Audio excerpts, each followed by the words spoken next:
नमस्कार दोस्तों, ईश्वर आपको स्वस्थ और खुशहाल रखें। महाराष्ट्र, जो भारत के समृद्ध राज्यों में से एक है, उसमें स्थित प्रमुख शहरों में से एक है नासिक। यह शहर गोदावरी नदी के किनारे बसा हुआ है। गोदावरी नदी हजारों साल पुराने इतिहास को अपने भीतर समेटे हुए है। इसे दक्षिण भारत की गंगा भी कहा जाता है। यह भारत की दूसरी सबसे बड़ी नदी है।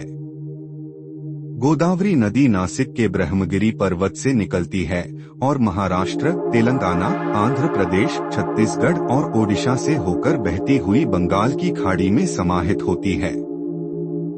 जिस स्थान से यह नदी निकलती है, वहीं भगवान शिव का एक प्रसिद्ध ज्योतिर्लिंग स्थित है, जिसे त्र्यंबकेश्वर नाथ मंदिर के नाम से जाना जाता है।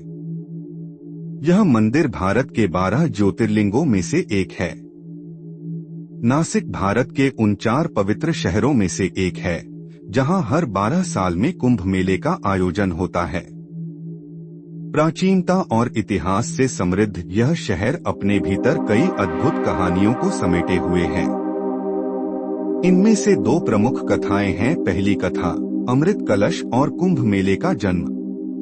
पौराणिक कथाओं के अनुसार जब देवता और दानवों के बीच समुद्र मंथन से प्राप्त अमृत कलश को पाने के लिए युद्ध छिड़ा, तब देवराज इंद्र के पुत्र जयंत अमृत कलश को लेकर भाग निकले। कहा जाता है कि इस दौरान देवताओं और दानवों ने उनका पीछा किया। जयंत ने 4 स्थानों पर विश्राम किया, जिससे अमृत की कुछ बूंदें वहां गिर गईं। ये स्थान हैं हरिद्वार, प्रयागराज, उज्जैन और नासिक। अमृत की बूंदों के गिरने से ये चारों स्थान अत्यंत पवित्र माने गए। तभी से इन 4 स्थानों पर हर 12 साल में महाकुंभ मेले का आयोजन होता है। दूसरी कथा भगवान राम, पंचवटी और सुपर्णखा।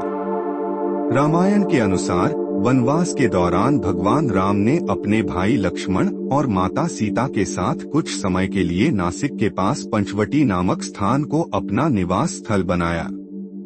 पंचवटी वह स्थान है जहां रावण की बहन सुपर्णखा ने पहली बार भगवान राम और लक्ष्मण को देखा। वह राम और लक्ष्मण से प्रभावित होकर विवाह का प्रस्ताव लेकर आई, लेकिन उसके इस प्रस्ताव से क्रोधित होकर लक्ष्मण ने उसकी नाक काट दी। संस्कृत में नाक को नासिका कहा जाता है। इसी घटना के कारण इस स्थान का नाम नासिक पड़ा।